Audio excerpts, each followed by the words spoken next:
Chapter 1. Oppression in Egypt. After Joseph and all his brothers passed away, the children of Israel grew in number.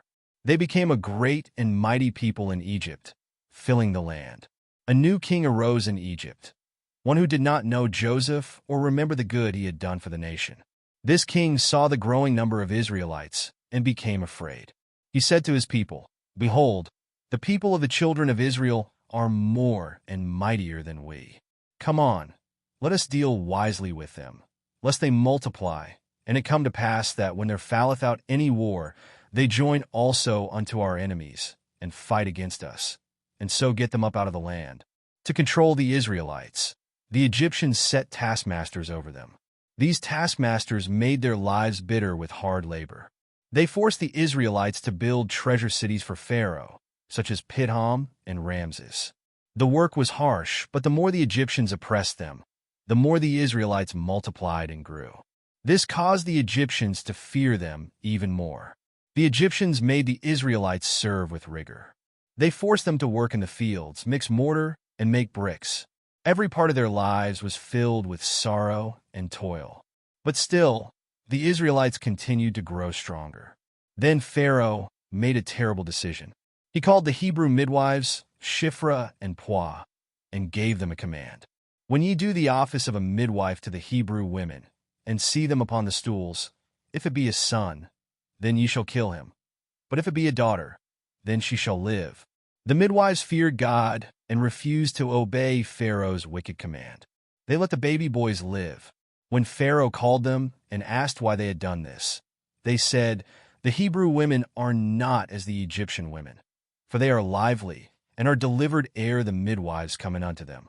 God was pleased with the midwives because they feared him. He blessed them and gave them families of their own. But Pharaoh would not stop. He gave a new order to all his people, saying, "Every son that is born ye shall cast into the river, and every daughter ye shall save alive." The children of Israel continued to cry out to God in their suffering. The bondage was heavy, and their oppressors were cruel. But even in the darkest times, God's promises to his people were not forgotten. The stage was being set for a deliverer to rise and lead them out of Egypt. God was watching over his people, and he would soon act to fulfill his covenant. Chapter 2. The Call of a Deliverer. After fleeing Egypt, Moses lived in the land of Midian. He stayed with the priest Jethro, who became his father-in-law when Moses married Jethro's daughter, Zipporah. Moses settled into a quiet life, tending Jethro's flocks and raising his family. Years passed, and Moses may have thought his time in Egypt and the troubles of his people were far behind him. One day, as Moses led the flock to the far side of the desert, he came to Mount Horeb, the mountain of God. While tending the sheep, Moses noticed something strange. There was a bush burning with fire, but it was not consumed. The flames danced around it, yet the bush remained whole. "Curious," Moses said, "I will now turn aside and see this great sight, why the bush is not burnt." As Moses approached, a voice called out to him from the midst of the bush, saying, "Moses, Moses." Moses answered, "Here am I." The voice spoke again, "Draw not nigh hither. Put off thy shoes from off thy feet, for the place whereon thou standest is holy ground." The voice continued, "I am the God of thy father, the God of Abraham, the God of Isaac, and the God of Jacob." When Moses heard this, he hid his face, for he was afraid to look upon God. God said, "I have surely seen the affliction of my people which are in Egypt, and have heard their cry by reason of their taskmasters, for I know their sorrows. And I am come down to deliver them out of the hand of the Egyptians, and to bring them up out of that land unto a good land and a large, unto a land flowing with milk and honey." Then God gave Moses a command that would change his life forever. He said, "Come now, therefore, and I will send thee unto Pharaoh, that thou mayest bring forth my people the children of Israel out of Egypt." Moses was overwhelmed and unsure. He said to God, "Who am I, that I should go unto Pharaoh, and that I should bring forth the children of Israel out of Egypt?" God reassured him, saying, "Certainly I will be with thee, and this shall be a token unto thee, that I have sent thee. When thou hast brought forth the people out of Egypt, Ye shall serve God upon this mountain. Still unsure, Moses asked, Behold, when I come unto the children of Israel, and shall say unto them, The God of your fathers hath sent me unto you, and they shall say to me, What is his name? What shall I say unto them? God said to Moses, I am that I am. Thus shalt thou say unto the children of Israel, I am hath sent me unto you. God also told Moses to say, The Lord God of your fathers, the God of Abraham, the God of Isaac, and the God of Jacob, hath sent me unto you. This is my name forever, and this is my memorial unto all generations. God instructed Moses to gather the elders of Israel, and tell them that the Lord had seen their suffering in Egypt, and would deliver them to a land flowing with milk and honey. He said, They shall hearken to thy voice. Moses was then to go with the elders to Pharaoh and say, The Lord God of the Hebrews hath met with us. And now let us go, we beseech thee, 3 days' journey into the wilderness, that we may sacrifice to the Lord our God. But God warned Moses, I am sure that the king of Egypt will not let you go, no, not by a mighty hand. God promised that he would stretch out his hand and strike Egypt with wonders. And after that, Pharaoh would let the people go. Even with these assurances, Moses was still hesitant. He said, But behold, they will not believe me, nor hearken unto my voice. For they will say, The Lord hath not appeared unto thee. God answered Moses by giving him signs to perform. First, God told Moses to throw his rod to the ground. When he did, it became a serpent. Moses fled from it, but God told him to take it by the tail. When he obeyed, it became a rod again in his hand. Then God said, Put now thine hand into thy bosom. Moses placed his hand inside his cloak, and when he pulled it out, his hand was leprous, white as snow. God told him to put his hand back into his cloak, and when he took it out again, it was restored. Finally, God said, If they will not believe these 2 signs, neither hearken unto thy voice, thou shalt take of the water of the river, and pour it upon the dry land, and the water which thou takest out of the river shall become blood upon the dry land. Even after these miracles, Moses hesitated. He said, O my Lord, I am not eloquent, neither heretofore, nor since thou hast spoken unto thy servant. But I am slow of speech, and of a slow tongue. The Lord said to him, Who hath made man's mouth? Or who mocketh the dumb, or deaf, or the seeing, or the blind? Have not I the Lord? Now therefore go, and I will be with thy mouth, and teach thee what thou shalt say. But Moses pleaded again, O my Lord, send, I pray thee, by the hand of him whom thou wilt send. The anger of the Lord was kindled against Moses. But he said, Is not Aaron the Levite thy brother? I know that he can speak well. And also, behold, he cometh forth to meet thee. And when he seeth thee, he will be glad in his heart. And thou shalt speak unto him, and put words in his mouth. And I will be with thy mouth, and with his mouth, and will teach you what ye shall do. And he shall be thy spokesman unto the people. God commanded Moses to take the rod in his hand, for it would be used to perform signs. With this, Moses finally accepted the call. Moses returned to Jethro and said, Let me go, I pray thee, and return unto my brethren which are in Egypt, and see whether they be yet alive. Jethro said, Go in peace. As Moses set out for Egypt with his family, the Lord reminded him of the power he had been given. God said, When thou goest to return into Egypt, see that thou do all those wonders before Pharaoh, which I have put in thine hand. But I will harden his heart, that he shall not let the people go. God also gave Moses a solemn message for Pharaoh. He said, Thus saith the Lord, Israel is my son, even my firstborn. And I say unto thee, Let my son go, that he may serve me. And if thou refuse to let him go, behold, I will slay thy son, even thy firstborn. As Moses journeyed, Aaron came out to meet him in the wilderness. The 2 brothers reunited, and Moses told Aaron all the words of the Lord and showed him the signs God had commanded. Together, they went to Egypt and gathered the elders of Israel. Aaron spoke the words of the Lord, and Moses performed the signs before the people. The people believed and bowed their heads in worship, knowing that the Lord had seen their affliction and would deliver them. The stage was set for God to show his mighty power and bring his people out of bondage. Moses, Chapter 3, Confrontation with Pharaoh. Moses and Aaron obeyed God's command and went to Pharaoh. They said, "Thus saith the Lord God of Israel, Let my people go, that they may hold a feast unto me in the wilderness." Pharaoh was not impressed. He replied, "Who is the Lord, that I should obey his voice to let Israel go? I know not the Lord, neither will I let Israel go."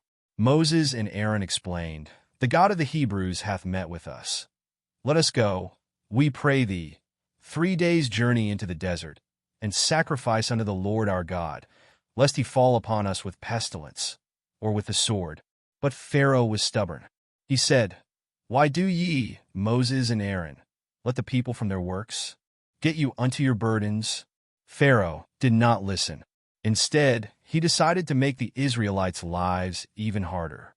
Pharaoh commanded the taskmasters and officers, "Ye shall no more give the people straw to make brick, as heretofore. Let them go and gather straw for themselves. And the tale of the bricks which they did make heretofore, ye shall lay upon them. Ye shall not diminish aught thereof, for they be idle. Therefore they cry, saying, Let us go and sacrifice to our God. Let their more work be laid upon the men, that they may labor therein, and let them not regard vain words." The taskmasters carried out Pharaoh's orders. They told the Israelites, "Thus saith Pharaoh, I will not give you straw. Go ye, get you straw where ye can find it. Yet not aught of your work shall be diminished." The Israelites were scattered throughout the land, desperately trying to gather stubble for straw. But no matter how hard they worked, they could not keep up with the demands. The taskmasters beat them, saying, "Wherefore have ye not fulfilled your task in making brick both yesterday and today, as heretofore?" The officers of the children of Israel went to Pharaoh to plead for mercy. They said, "Wherefore dealest thou thus with thy servants? There is no straw given unto thy servants, and they say to us, Make brick. And behold, thy servants are beaten, but the fault is in thine own people." Pharaoh's heart remained hard. He answered, "Ye are idle, ye are idle. Therefore ye say, Let us go and do sacrifice to the Lord. Go therefore now, and work, for there shall no straw be given you. Yet shall ye deliver the tale of bricks." The officers realized there was no hope. As they left Pharaoh's presence, they met Moses and Aaron and said to them, "The Lord look upon you, and judge, because ye have made our savor to be abhorred in the eyes of Pharaoh, and in the eyes of his servants, to put a sword in their hand to slay us." Moses was deeply troubled. He cried out to the Lord, "Lord, wherefore hast thou so evil entreated this people? Why is it that thou hast sent me? For since I came to Pharaoh to speak in thy name, he hath done evil to this people. Neither hast thou delivered thy people at all." The Lord answered Moses with a powerful promise. He said, "Now shalt thou see what I will do to Pharaoh. For with a strong hand shall he let them go, and with a strong hand shall he drive them out of his land." God reminded Moses of his covenant with Abraham, Isaac, and Jacob, and he assured Moses that he had not forgotten his people. God said, "I have also heard the groaning of the children of Israel, whom the Egyptians keep in bondage, and I have remembered my covenant. Wherefore say unto the children of Israel, I am the Lord, and I will bring you out from under the burdens of the Egyptians, and I will rid you out of their bondage, and I will redeem you with a stretched out arm, and with great judgments. And I will take you to me for a people, and I will be to you a God. And ye shall know that I am the Lord your God, which bringeth you out from under the burdens of the Egyptians. And I will bring you in unto the land, concerning the which I did swear to give it to Abraham, to Isaac, and to Jacob, and I will give it you for an heritage. I am the Lord." Moses delivered these words to the children of Israel, but they were too discouraged to listen. Their spirits were crushed by the cruel bondage. The Lord spoke to Moses again, saying, "Go in, speak unto Pharaoh king of Egypt, that he let the children of Israel go out of his land." Moses replied, "Behold, the children of Israel have not hearkened unto me. How then shall Pharaoh hear me, who am of uncircumcised lips?" But God reassured Moses and Aaron commanding them to speak to Pharaoh and lead the children of Israel out of Egypt. Moses and Aaron obeyed the Lord and went to Pharaoh. This time the Lord said to Moses, "When Pharaoh shall speak unto you, saying, Shew a miracle for you, then thou shalt say unto Aaron, Take thy rod, and cast it before Pharaoh, and it shall become a serpent." When they stood before Pharaoh, Aaron cast down his rod, and it became a serpent. Pharaoh called his magicians and wise men, and they did the same with their enchantments. Each man cast down his rod, and they became serpents. But Aaron's rod swallowed up their rods. Still, Pharaoh's heart was hardened, and he would not listen, just as the Lord had said. The Lord spoke to Moses again, saying, Pharaoh's heart is hardened. He refuseth to let the people go. Get thee unto Pharaoh in the morning. Lo, he goeth out unto the water, and thou shalt stand by the river's brink against he come. And the rod which was turned to a serpent shalt thou take in thine hand. And thou shalt say unto him, The Lord God of the Hebrews hath sent me unto thee, saying, Let my people go, that they may serve me in the wilderness. And behold, hitherto thou wouldest not hear. Thus saith the Lord, In this thou shalt know that I am the Lord. Behold, I will smite with the rod that is in mine hand upon the waters which are in the river, and they shall be turned to blood. Moses and Aaron did as the Lord commanded. Aaron stretched out his rod over the waters of Egypt, and they turned to blood. The fish died, the river stank, and the Egyptians could not drink the water. Blood was everywhere in the land of Egypt. Pharaoh's magicians also turned water to blood with their enchantments, and Pharaoh's heart remained hard. He refused to let the people go, just as the Lord had said. 7 days passed after the Lord had smitten the river, but Pharaoh still would not listen. The Lord's signs and wonders had begun, and the confrontation with Pharaoh was far from over. God's power would soon be revealed in ways that no one could deny. Chapter 4. The Passover and the Exodus. The Lord spoke to Moses and Aaron in the land of Egypt, giving them instructions for a new beginning. He said, This month shall be unto you the beginning of months. It shall be the first month of the year to you. He told them to speak to the people of Israel and prepare them for a great act of deliverance. On the 10th day of the month, each household was to take a lamb, a male without blemish, and keep it until the 14th day. Then they were to kill the lamb in the evening. The Lord commanded them to take some of the lamb's blood and strike it on the 2 side posts and the upper doorpost of their houses. This was a sign that would set their homes apart. The lamb was to be roasted with fire and eaten with unleavened bread and bitter herbs. Nothing of it was to remain until the morning, and anything left had to be burned with fire.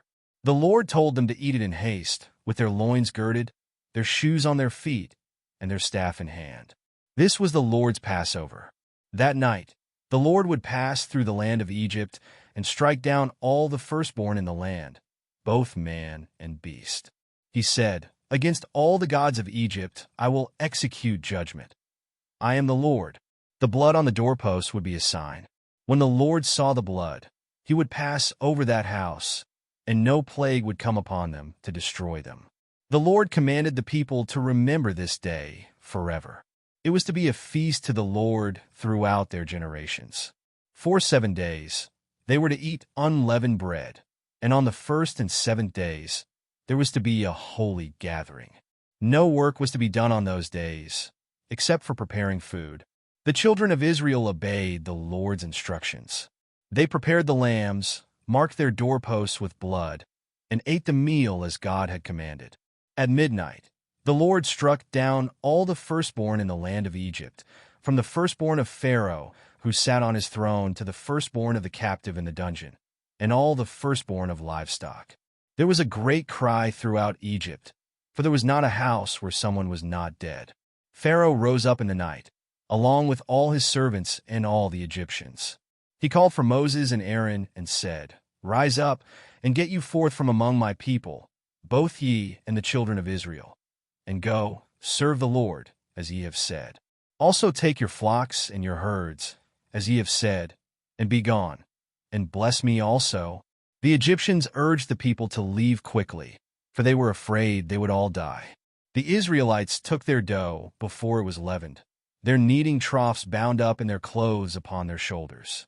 They asked the Egyptians for silver, gold, and clothing, as the Lord had instructed. The Egyptians gave them what they asked for, so the Israelites plundered the Egyptians. The children of Israel journeyed from Ramesses to Sukkot. There were about 600,000 men on foot, besides women and children. A mixed multitude also went with them, along with flocks and herds. They baked unleavened cakes of the dough they had brought out of Egypt, for it was not leavened. They were thrust out of Egypt in haste and could not tarry. The Lord kept his promise to deliver his people. The children of Israel had lived in Egypt for 430 years, and on that very day they left. It was a night to remember, a night to be kept by all the children of Israel throughout their generations. The Lord gave Moses and Aaron further instructions about the Passover. Only those who were part of Israel could eat it, and every male who participated had to be circumcised. It was to be eaten in one house, and none of the meat was to be taken outside. The people of Israel obeyed all the Lord's commands. The Lord brought the children of Israel out of Egypt by their armies. They were finally free, walking together toward the promise that God had made to their fathers. The great journey had begun, and the Lord was with them. Chapter 5, Crossing the Red Sea. The children of Israel set out from Egypt, guided by the Lord. He led them by a pillar of cloud during the day and a pillar of fire at night. These signs showed them the way and reminded them that God was with them. They traveled toward the Red Sea, taking the path that God had chosen for them. Meanwhile, Pharaoh's heart was hardened once more. After letting the Israelites go, he and his servants regretted their decision.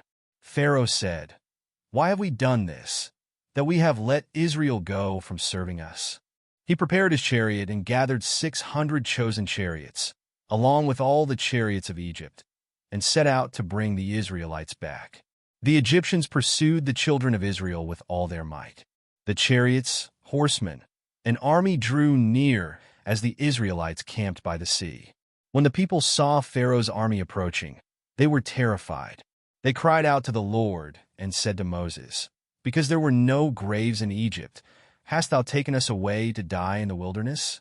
Wherefore hast thou dealt thus with us, to carry us forth out of Egypt? Is not this the word that we did tell thee in Egypt, saying, Let us alone, that we may serve the Egyptians? For it had been better for us to serve the Egyptians, than that we should die in the wilderness." Moses reassured the people. He said, "Fear ye not, stand still, and see the salvation of the Lord, which he will shew to you today. For the Egyptians whom ye have seen today, ye shall see them again no more forever. The Lord shall fight for you, and ye shall hold your peace." The Lord spoke to Moses, saying, "Wherefore criest thou unto me? Speak unto the children of Israel, that they go forward. But lift thou up thy rod, and stretch out thine hand over the sea, and divide it. And the children of Israel shall go on dry ground through the midst of the sea. And I, behold, I will harden the hearts of the Egyptians, and they shall follow them. And I will get me honor upon Pharaoh, and upon all his host, upon his chariots, and upon his horsemen. And the Egyptians shall know that I am the Lord, when I have gotten me honor upon Pharaoh, upon his chariots, and upon his horsemen." The angel of God, who had been leading the Israelites, moved behind them, along with the pillar of cloud. The cloud came between the camp of the Egyptians and the camp of Israel. It brought darkness to the Egyptians, but gave light to the Israelites. All night long, the two groups did not come near one another. Moses stretched out his hand over the sea as the Lord commanded. The Lord caused a strong east wind to blow all night, dividing the waters and making the sea dry land. The waters stood as walls on either side, and the children of Israel walked through the midst of the sea on dry ground. The Egyptians pursued them. All Pharaoh's horses, chariots, and horsemen followed into the sea. But during the morning watch, the Lord looked down on the Egyptians through the pillar of fire and cloud. He troubled their army, caused their chariot wheels to come off, and slowed them down. The Egyptians said, "Let us flee from the face of Israel, for the Lord fighteth for them against the Egyptians." The Lord told Moses, "Stretch out thine hand over the sea, that the waters may come again upon the Egyptians, upon their chariots, and upon their horsemen." Moses obeyed. As the morning dawned, the sea returned to its full strength, and the Egyptians were swept away. Not one of them remained. But the children of Israel walked safely on dry ground through the sea, with the waters as a wall on their right hand and on their left. The Lord saved Israel that day from the hand of the Egyptians. When the people saw the Egyptians dead on the seashore and the great power of the Lord, they feared the Lord and believed in him and in his servant Moses. Then Moses and the children of Israel sang a song to the Lord, praising him for his mighty acts. They sang, I will sing unto the Lord, for he hath triumphed gloriously. The horse and his rider hath he thrown into the sea. The Lord is my strength and song, and he is become my salvation. He is my God, and I will prepare him an habitation, my father's God, and I will exalt him. The people celebrated God's deliverance, for he had shown his power and faithfulness. He had made a way through the sea and delivered his people from the hand of their enemies. The journey to the promised land continued, but the Israelites now knew without a doubt that the Lord was with them. Chapter 6, Covenant at Mount Sinai. The children of Israel journeyed through the wilderness, following the Lord's guidance. After 3 months, they came to the wilderness of Sinai and camped before the mountain. Moses went up to God, and the Lord called to him from the mountain. The Lord said, Thus shalt thou say to the house of Jacob, and tell the children of Israel, Ye have seen what I did unto the Egyptians, and how I bare you on eagle's wings, and brought you unto myself. Now therefore, if ye will obey my voice indeed, and keep my covenant, then ye shall be a peculiar treasure unto me above all people, for all the earth is mine. And ye shall be unto me a kingdom of priests, and an holy nation. Moses came down and told the people all that the Lord had said. The people answered together, All that the Lord hath spoken we will do. Moses brought their answer back to the Lord. The Lord told Moses that he would come to the people in a thick cloud, so they would hear when he spoke with Moses and believe him forever. The Lord gave Moses instructions to prepare the people for this holy meeting. They were to sanctify themselves, wash their clothes, and be ready on the 3rd day. Boundaries were set around the mountain to keep the people from coming too close. Anyone who touched the mountain would die. On the 3rd day, there was thunder and lightning and a thick cloud on the mountain. A loud trumpet sound caused the people in the camp to tremble. Moses led the people out of the camp to meet God, and they stood at the base of the mountain. Mount Sinai was covered in smoke because the Lord had descended upon it in fire. The whole mountain quaked greatly, and the sound of the trumpet grew louder and louder. Then Moses spoke, and God answered him with a voice. The Lord came down upon Mount Sinai and called Moses to the top of the mountain. The Lord told Moses to go down and warn the people again not to break through the boundaries to try to see him, for they would perish. Even the priests were to sanctify themselves. Moses obeyed and went down to the people. Then God spoke to the children of Israel from the mountain, giving them his covenant and laws. He said, I am the Lord thy God, which have brought thee out of the land of Egypt, out of the house of bondage. Thou shalt have no other gods before me. Thou shalt not make unto thee any graven image, or any likeness of anything that is in heaven above, or that is in the earth beneath, or that is in the water under the earth. Thou shalt not bow down thyself to them, nor serve them. For I, the Lord thy God, am a jealous God, visiting the iniquity of the fathers upon the children unto the 3rd and 4th generation of them that hate me, and shewing mercy unto thousands of them that love me, and keep my commandments. The Lord continued, giving the people the 10 commandments. Thou shalt not take the name of the Lord thy God in vain, for the Lord will not hold him guiltless that taketh his name in vain. Remember the Sabbath day, to keep it holy. 6 days shalt thou labor, and do all thy work. But the 7th day is the Sabbath of the Lord thy God. In it thou shalt not do any work, thou, nor thy son, nor thy daughter, thy manservant, nor thy maidservant, nor thy cattle, nor thy stranger that is within thy gates. For in 6 days the Lord made heaven and earth, the sea, and all that in them is, and rested the 7th day. Wherefore the Lord blessed the Sabbath day, and hallowed it. The commandments continued. Honor thy father and thy mother, that thy days may be long upon the land which the Lord thy God giveth thee. Thou shalt not kill. Thou shalt not commit adultery. Thou shalt not steal. Thou shalt not bear false witness against thy neighbor. Thou shalt not covet thy neighbor's house. Thou shalt not covet thy neighbor's wife, nor his manservant, nor his maidservant, nor his ox, nor his ass, nor anything that is thy neighbor's. When the people saw the thunder, lightning, the sound of the trumpet, and the smoke on the mountain, they were afraid. They stood far off and said to Moses, Speak thou with us, and we will hear. But let not God speak with us, lest we die. Moses said to the people, Fear not, for God is come to prove you, and that his fear may be before your faces, that ye sin not. The people stood afar off, but Moses drew near to the thick darkness where God was. The Lord gave further laws and instructions to Moses, teaching the people how to live in holiness and obedience. He reminded them of his covenant and their special place as his chosen people. The Lord commanded Moses to build an altar of earth for sacrifices, saying, In all places where I record my name, I will come unto thee, and I will bless thee. Moses went back to the people and told them all the words of the Lord and his laws.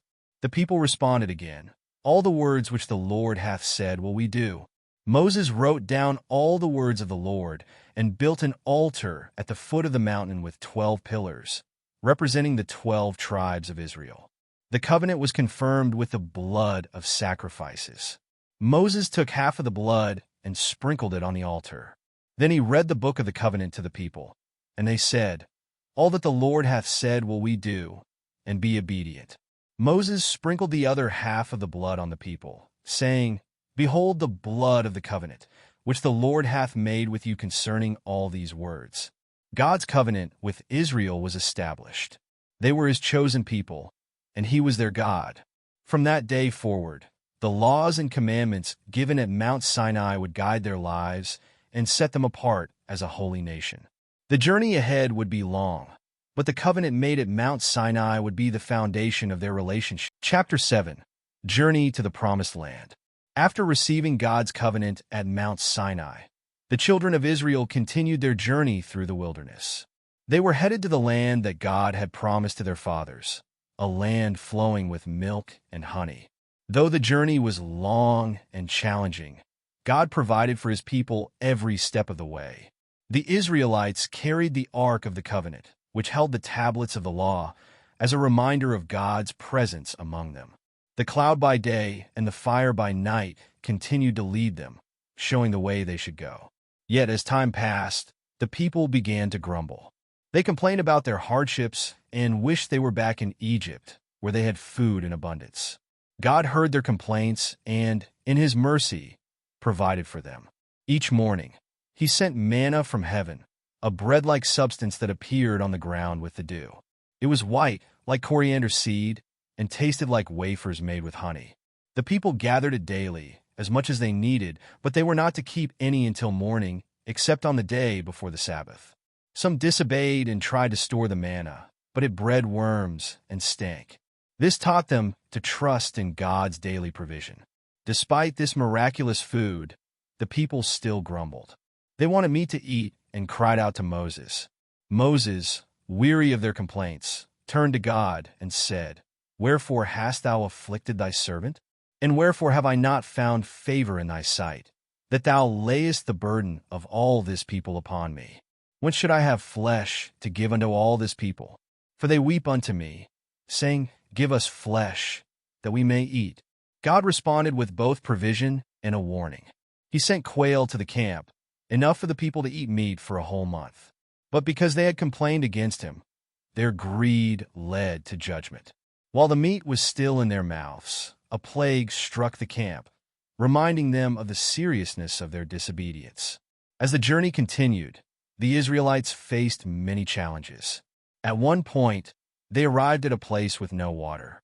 They quarreled with Moses, saying, Wherefore is this that thou hast brought us up out of Egypt, to kill us and our children and our cattle with thirst?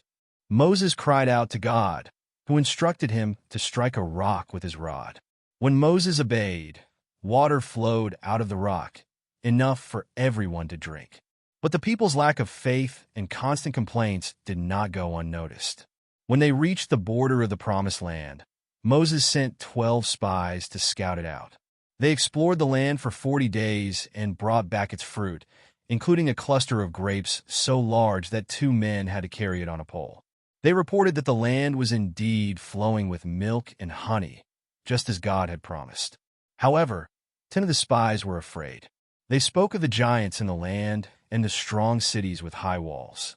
They said, "We be not able to go up against the people, for they are stronger than we." Only 2 spies, Joshua and Caleb, trusted in God's promise. They urged the people, saying, "Let us go up at once and possess it, for we are well able to overcome it."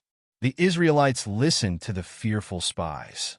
They wept and murmured against Moses and Aaron, saying, "Would God that we had died in the land of Egypt, or would God we had died in this wilderness? Wherefore hath the Lord brought us unto this land, to fall by the sword, that our wives and our children should be a prey?" They even talked of choosing a new leader to take them back to Egypt. God was angry with their lack of faith. He declared that none of the adults who had doubted him would enter the Promised Land, except for Joshua and Caleb. The Israelites were sentenced to wander in the wilderness for 40 years, 1 year for each day the spies had explored the land.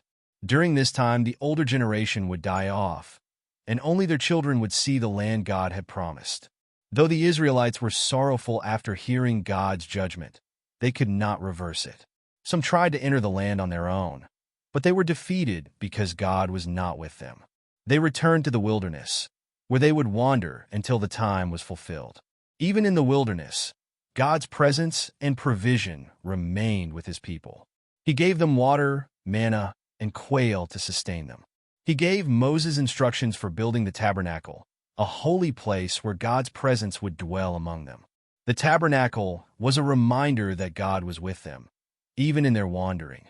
Throughout their journey, God also gave the Israelites laws and commandments to guide their lives. These laws were meant to shape them into a holy nation set apart for his purposes.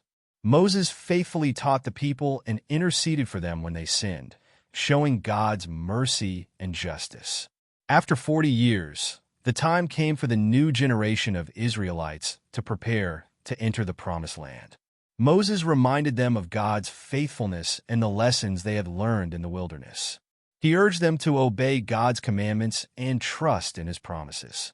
Though Moses himself would not enter the land because of an earlier act of disobedience, God allowed him to see it from Mount Nebo.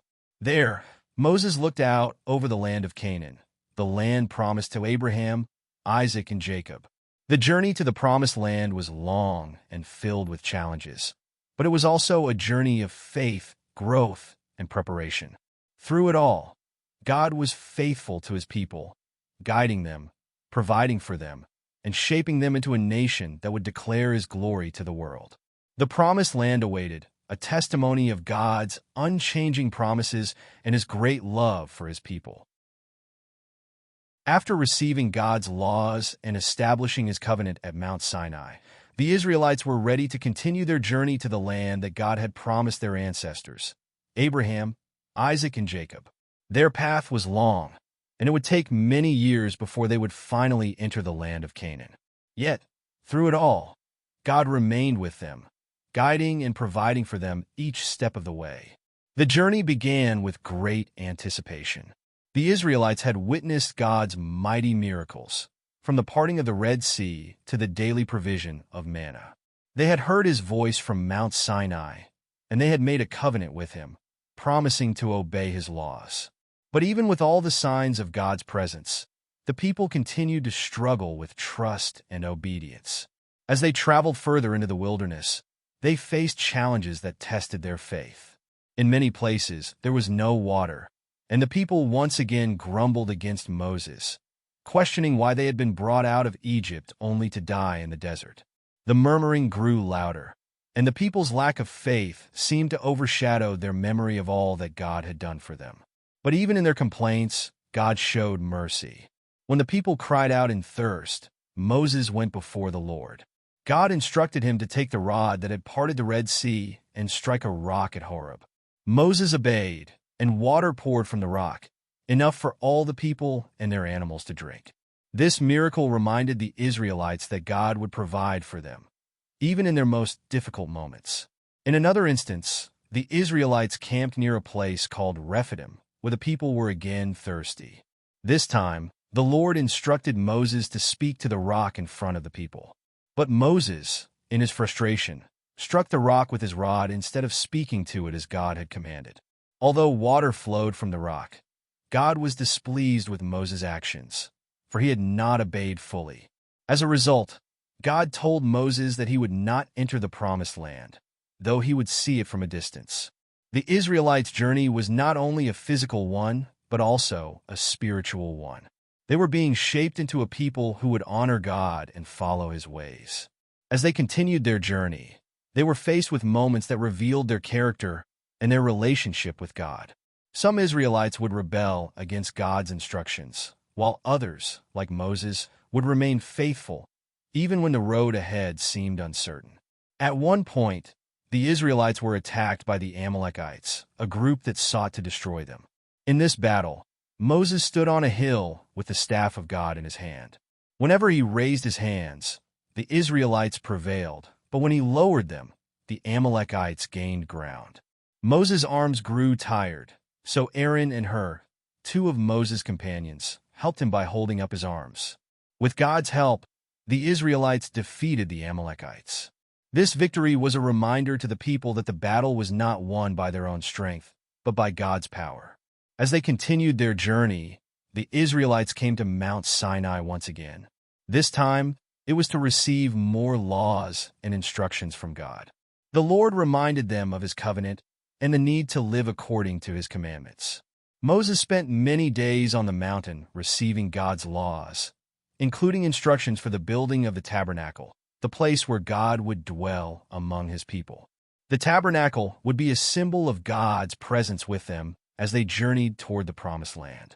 Yet, even with these clear instructions, the people fell into sin. While Moses was on the mountain, the Israelites became impatient and feared that Moses had abandoned them. They asked Aaron to make them a god they could see and worship. Aaron, instead of standing firm, fashioned a golden calf from their jewelry. The people rejoiced and worshipped the calf, calling it their god who had brought them out of Egypt. When Moses descended the mountain and saw the idolatry, he was filled with anger. He threw down the tablets of the law, breaking them, and rebuked the people for their unfaithfulness. Moses then went back to the Lord, interceding for the people, asking for forgiveness on their behalf. God's anger was great, but because of Moses' prayer, the Lord showed mercy. Moses returned to the mountain and received a new set of tablets from the Lord. He also received more instructions about the laws of God and how the people were to live. The tabernacle was built, and God's presence filled it. The people had to learn that they were called to be holy and set apart for God's purposes, and that disobedience and sin would have serious consequences. As the Israelites continued their journey, they were led by the cloud during the day and the fire at night. These visible signs of God's presence were a constant reminder that God was with them. Yet, as they came closer to the land of Canaan, the people began to grow afraid. They had been traveling for a long time, and they began to doubt that they could conquer the land God had promised them. Moses, knowing the people's fear, sent 12 spies into the land of Canaan to scout it out. The spies returned after 40 days with a report of a beautiful and fertile land. However, they also reported that the land was inhabited by strong nations, with giants among them. 10 of the spies were afraid and discouraged the people, saying, "We be not able to go up against the people, for they are stronger than we." Only 2 of the spies, Joshua and Caleb, trusted in God's promise. They encouraged the people, saying, "Let us go up at once and possess it, for we are well able to overcome it." But the people listened to the fearful report of the other 10 spies and refused to enter the land.